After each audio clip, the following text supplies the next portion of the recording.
For my media clip for this assignment, I chose a top 10 compilation from The Office. It was like conference room scenes.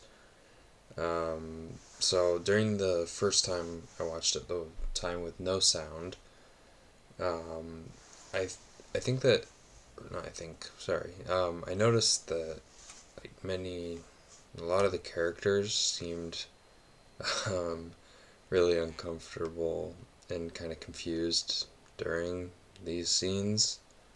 And then like in the beginning of the clip, and I by the clip I just mean the start of the video. I'll link it in this. Um, Michael's like standing and he's leading a meeting while the other employees are sitting around the table, right? And then because Michael's standing and moving around, he's using like really pretty exaggerated facial expressions during this. He seems like he is the person with all the power, right? And he kind of is because he's the boss of all of them. Um,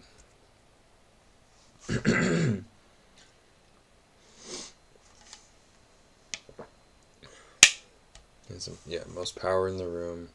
But then at the same time, um, the employees are like reacting with these awkward faces, facial expressions, silence. I mean, I know it was muted, but you can tell it was silent. And then like some pretty limited eye contact with Michael, especially Jim, with his iconic looking at the camera, which kind of does a good job of showing how uncomfortable he is and how he also kind of thinks the whole meeting is just a ridiculous thing. Um, and I think without hearing the sound, I can assume that Michael is just based off what I know from the show and stuff, and then what I watched in the scene. He's definitely saying something pretty awkward and most likely inappropriate because of how the other characters look in the scene, and like embarrassed, unsure how to respond to Michael.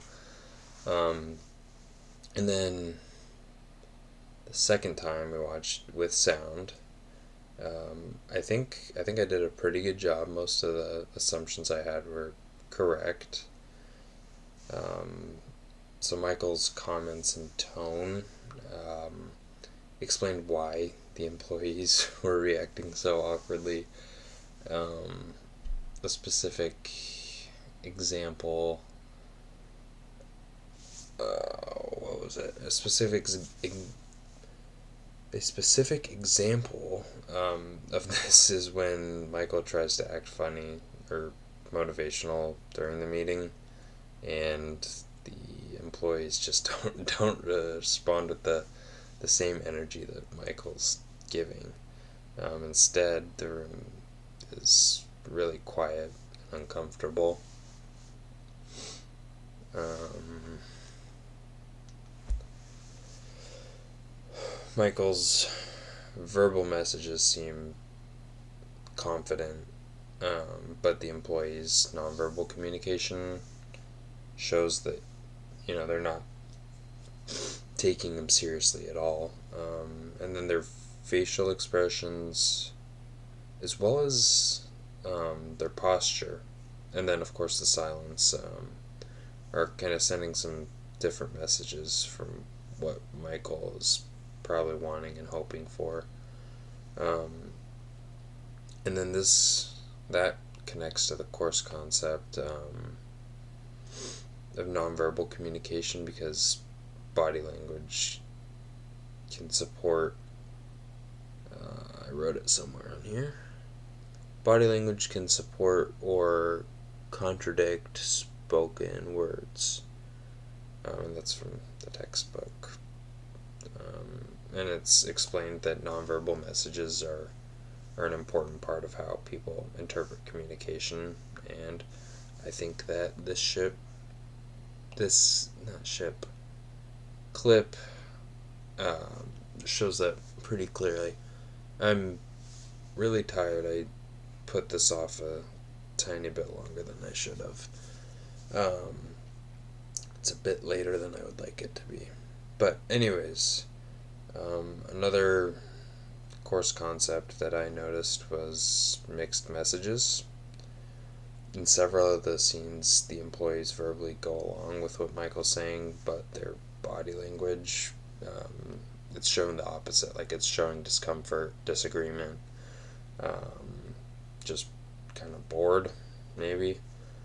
Um, like, for example, some of the, I forget who it was in it, they're given like a small, kind of awkward smile, some short answers, and or they just stay quiet, but their faces are definitely showing that they're a bit annoyed or embarrassed, from Michael.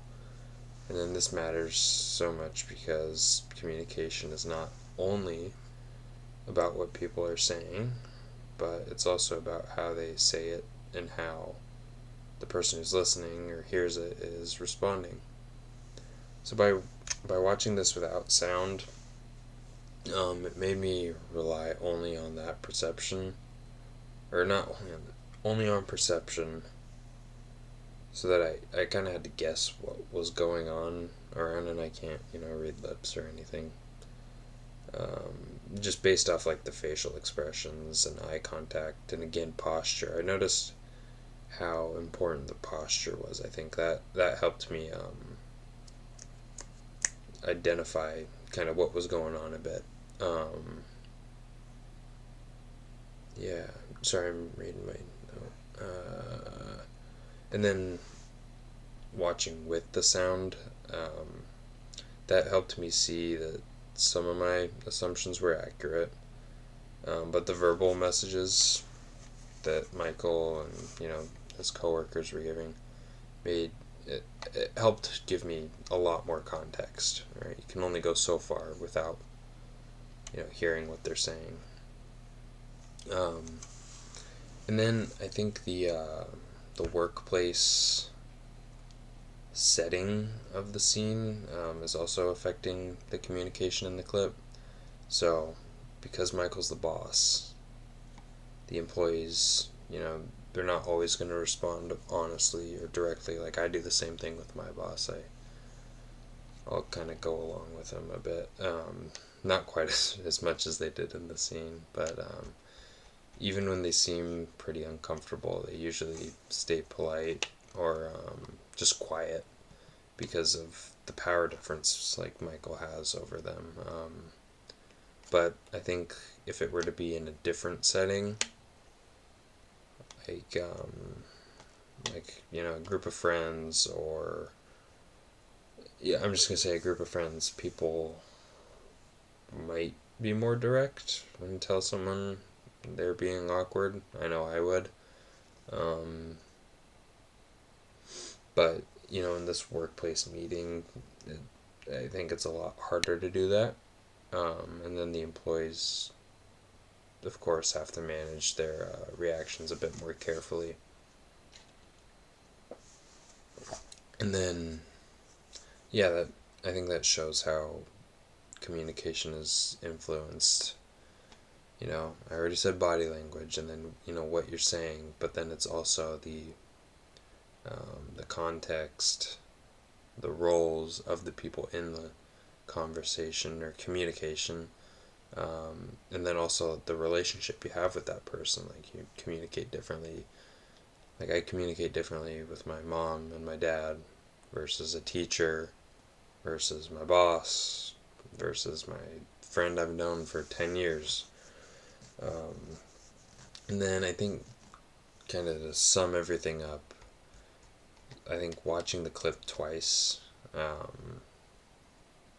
think it kind of helped me notice how much communication happens without words. Like, I think I knew a little bit about it before this class. It's part of it, but then learned a lot about it, and now I'm noticing it all the time. So the first time I watched it, it it showed the importance of facial expressions, posture, eye contact, silence, and then personal reactions someone has. And then watching it through the second time, that helped me to better understand how, like, the specifically Michael's words, the tone, and his awkward jokes created those reactions I observed in the first clip. And then, I think this clip or compilation of clips was a pretty good example of nonverbal communication. Not only nonverbal communication, but also perception, mixed messages. One more. And, oh yeah, workplace power dynamics. And then I think that it kind of also showed that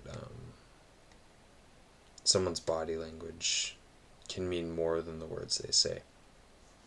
And then, yeah, I just used the textbook as my references. I don't know if I have to cite that.